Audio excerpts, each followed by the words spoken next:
Hello everyone, welcome to Legal Update. Today's topic of discussion is right to life and police brutality. Why in news? Recently, the Supreme Court of India in Arif Muhammad Yassi, Jamada versus State of Assam, directed the Assam Human Rights Commission to conduct an independent and expeditious inquiry into allegations of fake police encounters in Assam.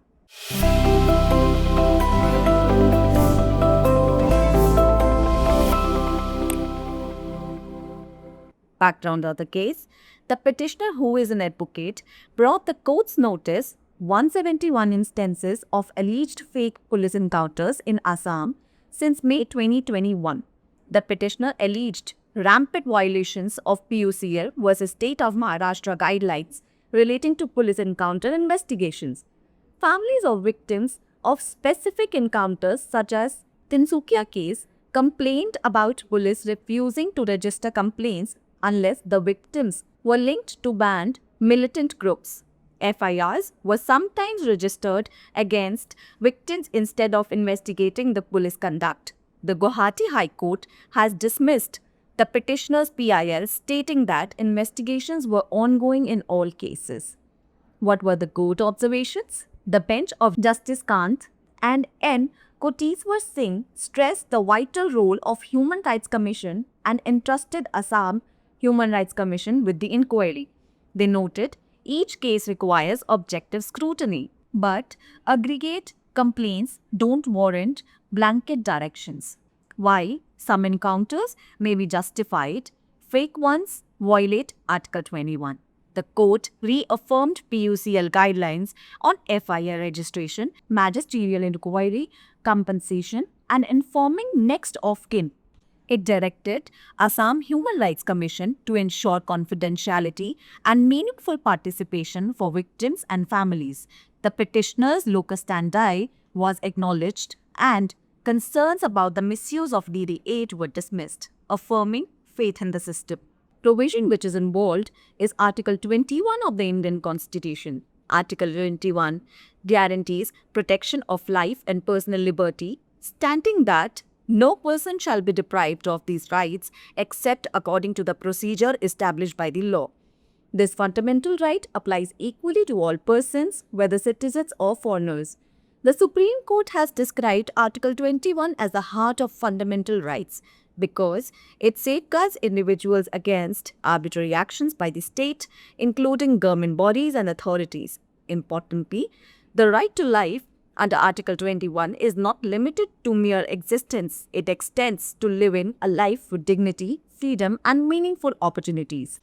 Case law: the Supreme Court in People's Union of Civil Liberties versus State of Maharashtra issued guidelines to prevent the fake police encounters. FIR must be registered for all encounters causing death or serious injury. An independent magisterial inquiry is required within 24 hours. Next of kin must be informed and the compensation should be given if unlawful. The judgment stressed that no one is above the law and warned against glorifying encounters.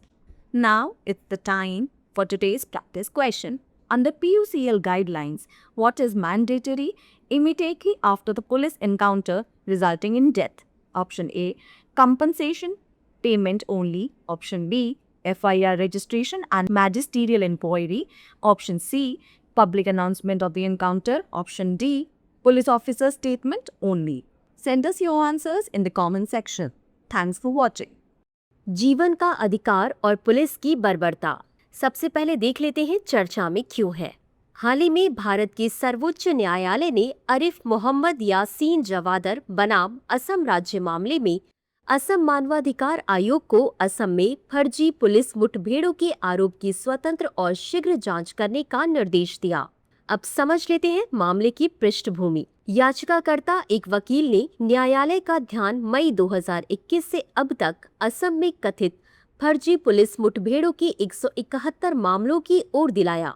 याचिकाकर्ता ने आरोप लगाया कि police मुठभेड़ों की जांच से संबंधित PUCL बनाम महाराष्ट्र राज्य मामले में निर्धारित दिशा निर्देशों का बड़े पैमाने पर उल्लंघन किया गया है। तिनसुकिया जैसे कुछ मामलों में पीड़ितों के परिवार ने शिकायत की कि जब तक पीड़ितों का संबंध किसी प्रतिबंधित उग्रवादी संगठन से नहीं बताया गया, तब तक पुलिस शिकायत दर्ज करने से इनकार कर देती थी।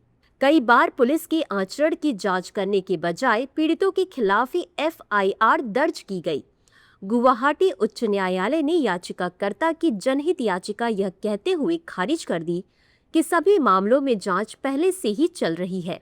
न्यायालय की टिप्पणी। न्यायमूर्ति कांट और न्यायमूर्ति N कोटेश्वर सिंह की पीठ ने मानवाधिकार आयोगों की महत्वपूर्ण भूमिका को रेखांकित किया और जांच की जिम्मेदारी असम मानवाधिकार आयोग को सौंपी।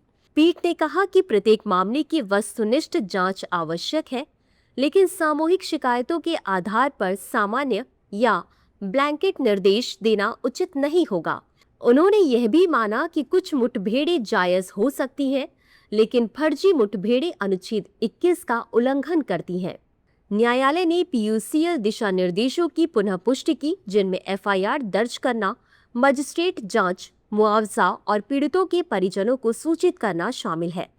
अदालत ने असम मानवाधिकार आयोग को निर्देश दिया कि वह गोपनीयता बनाए रखे और पीड़ितों व उनके परिवारों की सार्थक भागीदारी सुनिश्चित करे। याचिकाकर्ता की याचिका दायर करने की वैधता को स्वीकार किया गया और कानूनी सहायता के दुरुपयोग को लेकर जताई गई चिंताओं को खारिज करते हुए न्याय प्रणाली पर विश्वास दोहराया गया। भारतीय संविधान का अनुच्छेद 21 जीवन और व्यक्तिगत स्वतंत्रता की सुरक्षा की गारंटी देता है। यह कहता है कि किसी भी व्यक्ति को इन अधिकारों से वंचित नहीं किया जा सकता जब तक कि ऐसा कानून द्वारा स्थापित प्रक्रिया के अनुसार न किया जाए। यह मूल अधिकार सभी व्यक्तियों पर समान रूप से लागू होता है, चाहे वे नागरिक हों या विदेशी। भारत के सर्वोच्च न्यायालय ने अनुच्छेद 21 को मौलिक अधिकारों का हृदय कहा है, क्योंकि यह राज्य, सरकारी संस्थाओं और अधिकारियों सहित द्वारा किए गए मनमाने कार्यों से व्यक्ति की रक्षा करता है। महत्वपूर्ण बात यह है कि अनुच्छेद 21 के तहत जीवन का अधिकार केवल जीवित रहने तक सीमित नहीं है। यह सम्मानपूर्वक जीवन जीने, स्वतंत्रता और सार्थक अवसरों के अधिकार तक विस्तारित होता है। Case law. सुप्रीम कोर्ट ने People's Union for Civil Liberties या PUCL बनाम महाराष्ट्र राज्य मामले में फर्जी पुलिस मुठभेड़ों को रोकने के लिए दिशा निर्देश जारी किए। मृत्यु या गंभीर चोट पहुंचाने वाली हर मुठभेड़ में FIR दर्ज करना अनिवार्य है। 24 घंटे के भीतर स्वतंत्र मजिस्ट्रेट जांच कराना आवश्यक है। पीड़ित के परिजनों को सूचना देना और यदि मुठभेड़ अवैध पाई जाए तो मुआवजा देना जरूरी है। इस निर्णय में कोर्ट ने जोर देकर कहा कि कोई भी व्यक्ति कानून से ऊपर नहीं है और मुठभेड़ों का महिमा मंडन करने के विरुद्ध चेतावनी दी। अब बारी है आज के अभ्यास प्रश्न की। PUCL दिशा निर्देशों के अनुसार किसी पुलिस मुठभेड़ में मृत्यु होने के तुरंत बाद क्या अनिवार्य होता है? A.